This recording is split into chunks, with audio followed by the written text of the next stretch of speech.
ನಮಸ್ಕಾರ ಸ್ನೇಹಿತರೆ, MR ಲರ್ಡ್ಸ್ ಇನ್ Kannada YouTube ಚಾನಲ್ಗೆ ತಮಗೆಲ್ಲರಿಗೂ ಪ್ರೀತಿಯ ಸ್ವಾಗತ.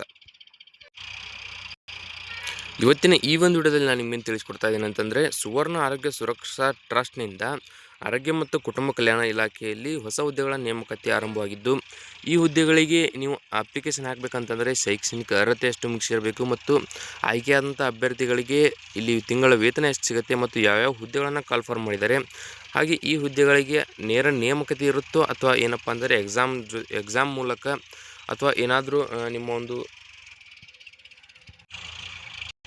ಮೆರಿಟ್ ಮೂಲಕ ಆಯ್ಕೆ ಮಾಡ್ಕೋತಾರೋ ಎಲ್ಲ ಮಾಹಿತಿ ನಿಮಗೆ ಇದೇ ವಿಡಿಯೋದಲ್ಲಿ ತಿಳಿಸ್ಕೊಡ್ತಾ ಹೋಗ್ತೀನಿ. ಮಿಸ್ ಮಾಡಿದ ವಿಡಿಯೋ ಕೊನೆವರೆಗೂ ನೋಡಿ.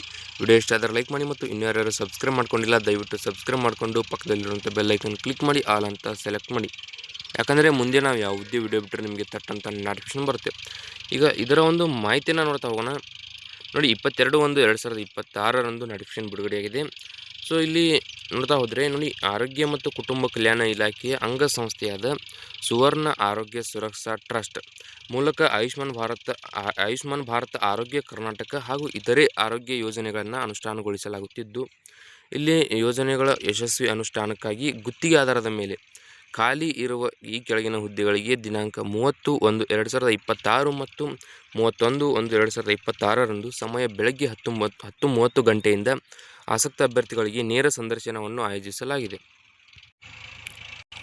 ಸೊ ಇಲ್ಲಿ ಏನಪ್ಪ ಅಂತಂದರೆ ನೋಡಿ, ಆಯುಷ್ಮಾನ್ ಭಾರತ ಆರೋಗ್ಯ ಕರ್ನಾಟಕ ಹಾಗೂ ಇತರೆ ಆರೋಗ್ಯ ಯೋಜನೆಗಳನ್ನು ಅನುಷ್ಠಾನಗೊಳಿಸಲಾಗುತ್ತಿದ್ದು, ಯೋಜನೆಗಳ ಯಶಸ್ವಿ ಅನುಷ್ಠಾನಕ್ಕಾಗಿ ಅಂದರೆ ಅವುಗಳನ್ನು ಯಶಸ್ವಿ ಮಾಡಲಿಕ್ಕಂತ ಈಗ ಏನು ಹುದ್ದೆಗಳನ್ನು ಕಾಲ್ಫರ್ಮ್ ಮಾಡಿದರೆ, ಖಾಲಿರೋ ಈ ಹುದ್ದೆಗಳನ್ನು 30/1/2026 ಮತ್ತು 31/1/2026 ಸಮಯ ಬೆಳಿಗ್ಗೆ ಏನಪ್ಪ ಅಂದರೆ 10:30ರಿಂದ ನಿಮ್ಮ ಒಂದು ನೇರ ಸಂದರ್ಶನವನ್ನು ನಡೆಸಿ ಈ ಹುದ್ದೆಗಳಿಗೆ ಆಯ್ಕೆ ಮಾಡಿಕೊಳ್ಳಲಾಗುತ್ತದೆ ಅಂತ ಹೇಳ್ತಾ ಇದ್ದಾರೆ.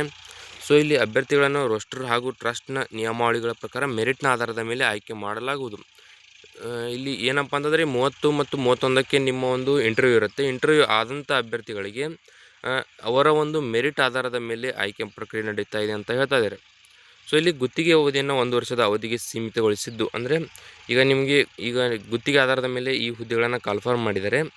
ಅಂದರೆ ಈಗ ಆಯ್ಕೆಯಾದಂಥ ಅಭ್ಯರ್ಥಿಗಳು ಏನಪ್ಪ ಅಂತಂದರೆ 1 ವರ್ಷಗಳ ಕಾಲಾವಕಾಶ ಹುದ್ದೆಯಲ್ಲಿ ಕೆಲಸವನ್ನು ಕಾರ್ಯನಿರ್ವಹಿಸಬೇಕು ಅಂತ ಹೇಳಿದ್ದಾರೆ.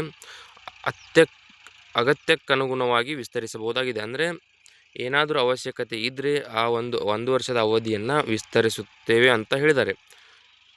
ಸೊ ಆಸಕ್ತ ಮತ್ತು ಅರ್ಹ ಅಭ್ಯರ್ಥಿಗಳು ನಿಗದಿತ ನಮೂನೆಯಲ್ಲಿ ಭರ್ತಿ ಮಾಡಿದ ಅರ್ಜಿ, ಸ್ವಯಂ ವಿವರ ಹಾಗೂ ಮೂಲ ದಾಖಲಾತಿಗಳೊಂದಿಗೆ ಸುವರ್ಣ ಆರೋಗ್ಯ ಸುರಕ್ಷಾ ಟ್ರಸ್ಟ್, ಆರೋಗ್ಯ ಸೌಧ, 7ನೇ ಮಹಡಿ, ಬೆಂಗಳೂರು ಇಲ್ಲಿ ನೇರ ಸಂದರ್ಶನಕ್ಕೆ ಹಾಜರಾಗಲು ಸೂಚಿಸಿದೆ.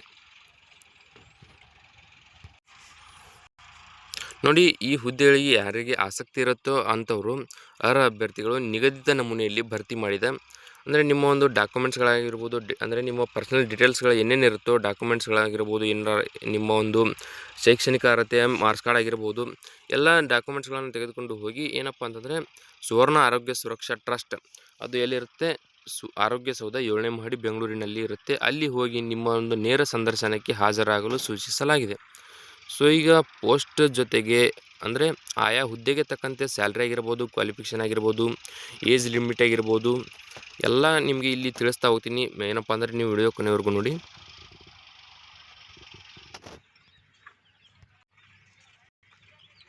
ಈಗ ಇಲ್ಲಿ ನೋಡ್ತಾ ಹೋಗೋಣ. ಮೊದಲಿಗೆ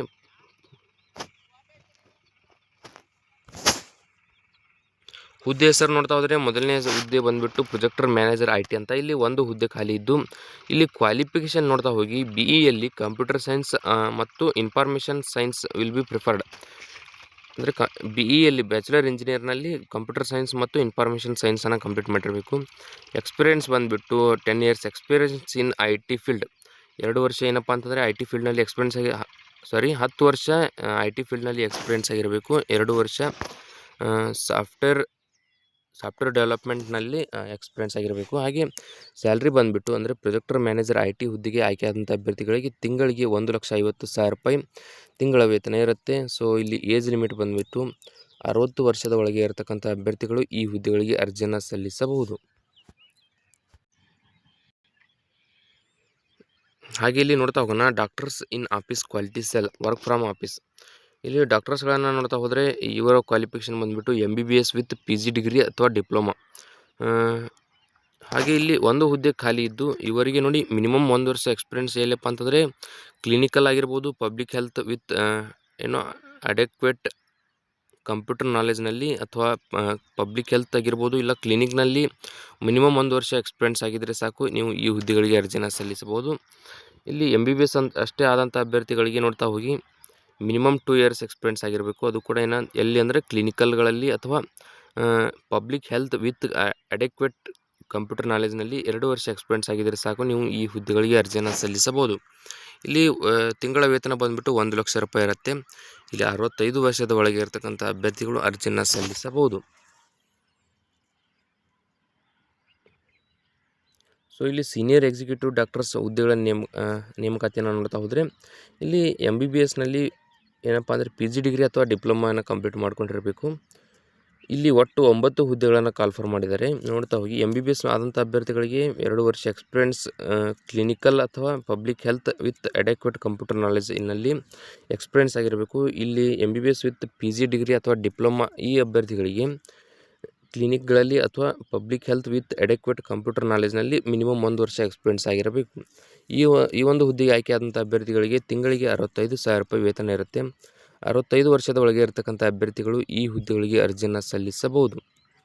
ಇಲ್ಲಿ ಟೋಟಲ್ ಆಗಿ 9 ಹುದ್ದೆಗಳನ್ನು ಕಾಲ್ಫರ್ ಮಾಡಿದ್ದಾರೆ. ಸೊ ಕರೆಕ್ಟಾಗಿ ನೋಡಿಕೊಂಡು ಅರ್ಜಿಯನ್ನು ಸಲ್ಲಿಸಿ. 4ನೇ ಹುದ್ದೆ ಬಂದುಬಿಟ್ಟು ಕನ್ಸಲ್ಟೆಂಟ್. ಇಲ್ಲಿ ಟ್ರೈನಿಂಗ್ ಮತ್ತು ಕೆಪಾಸಿಟಿ ಬಿಲ್ಡಿಂಗ್ ಇರುತ್ತೆ. ಸೊ ಇಲ್ಲಿ ಕೂಡ ಒಂದು ಹುದ್ದೆಯನ್ನು ಮೀಸಲಿಟ್ಟಿದ್ದಾರೆ.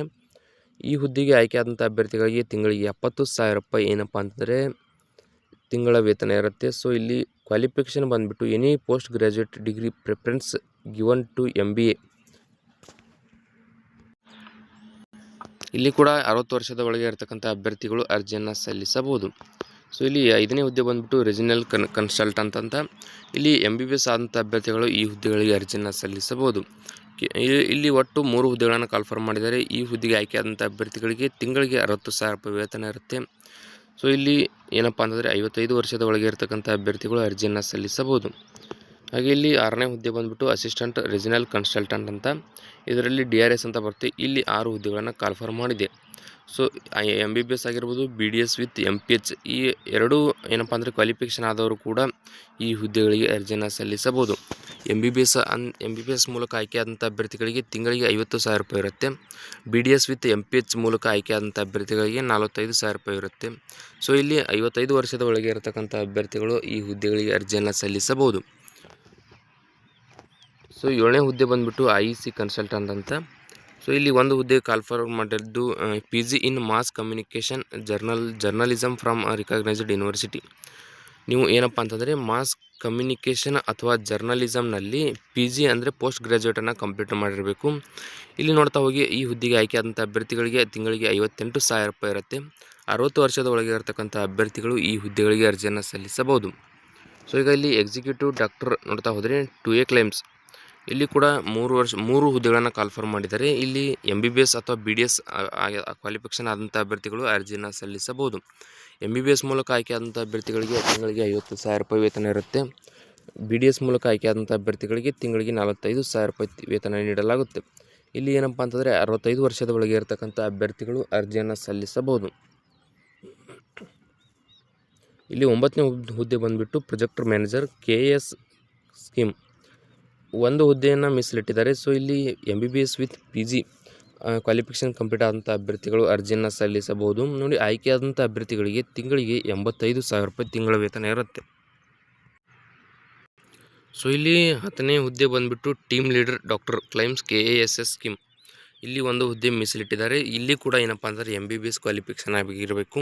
ಆಯ್ಕೆಯಾದಂಥ ಅಭ್ಯರ್ಥಿಗಳಿಗೆ ತಿಂಗಳಿಗೆ 70,000 ರೂಪಾಯಿ ವೇತನ ನೀಡಲಾಗುತ್ತೆ. ಸೊ 65 ವರ್ಷದ ಒಳಗೆ ಇರತಕ್ಕಂಥ ಅಭ್ಯರ್ಥಿಗಳು ಈ ಹುದ್ದೆಗಳಿಗೆ ಅರ್ಜಿಯನ್ನು ಸಲ್ಲಿಸಬಹುದು. ಹಾಗೆ ಇಲ್ಲಿ 11ನೇ ಅಂದರೆ ಕೊನೆಯ ಹುದ್ದೆ ಬಂದುಬಿಟ್ಟು portal management and technology unit KASS scheme. ಈ ಹುದ್ದೆಯಲ್ಲಿ ಒಟ್ಟು 2 ಹುದ್ದೆಗಳನ್ನು ಕಾಲ್ಫರ್ ಮಾಡಿದ್ದಾರೆ. ಇಲ್ಲಿ ಕ್ವಾಲಿಫಿಕೇಷನ್ ನೋಡ್ತಾ ಹೋಗೋಣ. BEಯಲ್ಲಿ CS ಅಥವಾ IS ಅಥವಾ ಎಲೆಕ್ಟ್ರಾನಿಕ್ಸ್ ಅಥವಾ MCA ಕಂಪ್ಲೀಟ್ ಮಾಡಿರಬೇಕು.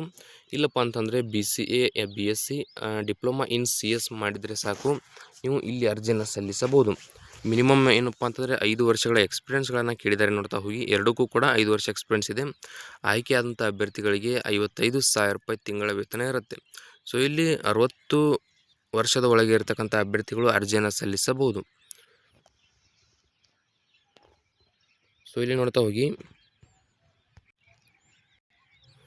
ಕ್ರಮ ಸಂಖ್ಯೆ 3, 4, 7, 8 ಮತ್ತು 9ರ ಹುದ್ದೆಗಳಿಗೆ ಪ್ರತಿ ಮಾಹಿಗೆ 10,000 ರೂಪಾಯಿಗಳ ಪ್ರಯಾಣ ಭತ್ಯೆಯನ್ನು ಹಾಜರಾತಿಗೆ ಅನುಗುಣವಾಗಿ ನೀಡಲಾಗುತ್ತೆ. ಸೊ ಇಲ್ಲಿ ಪ್ರಯಾಣ ಭತ್ಯೆ ಕೂಡ ತಿಂಗಳಿಗೆ 10,000 ರೂಪಾಯಿ ಅಂತ ಕೊಟ್ಟಿದ್ದಾರೆ. ಕ್ರಮ ಸಂಖ್ಯೆ 5 ಮತ್ತು 6ರ ಹುದ್ದೆಗಳಿಗೆ ವಾಹನ ಸೌಲಭ್ಯವನ್ನು ಮಾತ್ರ ಒದಗಿಸಲಾಗುವುದು.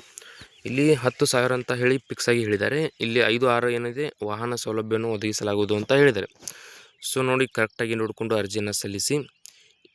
ಈ ವಿಡಿಯೋದಲ್ಲಿ ಇಷ್ಟೇ ಇರುತ್ತೆ. ವಿಡಿಯೋದಲ್ಲಿ ನಿಮ್ಗೆ ಏನಾದರೂ ಡೌಟ್ ಇದ್ದರೆ ಕಮೆಂಟ್ ಮಾಡಿ, ಮತ್ತು ಇನ್ಯಾರ್ಯಾರು ಸಬ್ಸ್ಕ್ರೈಬ್ ಮಾಡ್ಕೊಂಡಿಲ್ಲ ದಯವಿಟ್ಟು ಸಬ್ಸ್ಕ್ರೈಬ್ ಮಾಡಿಕೊಂಡು ಪಕ್ಕದಲ್ಲಿರುವಂಥ ಬೆಲ್ಲೈಕನ್ ಕ್ಲಿಕ್ ಮಾಡಿ ಆಲ್ ಅಂತ ಸೆಲೆಕ್ಟ್ ಮಾಡಿ. ಯಾಕಂದರೆ ಮುಂದೆ ನಾವು ಯಾವುದೇ ವಿಡಿಯೋ ಬಿಟ್ಟರೆ ನಿಮಗೆ ತಟ್ಟಂತ ನೋಟಿಫಿಕೇಶನ್ ಬರುತ್ತೆ.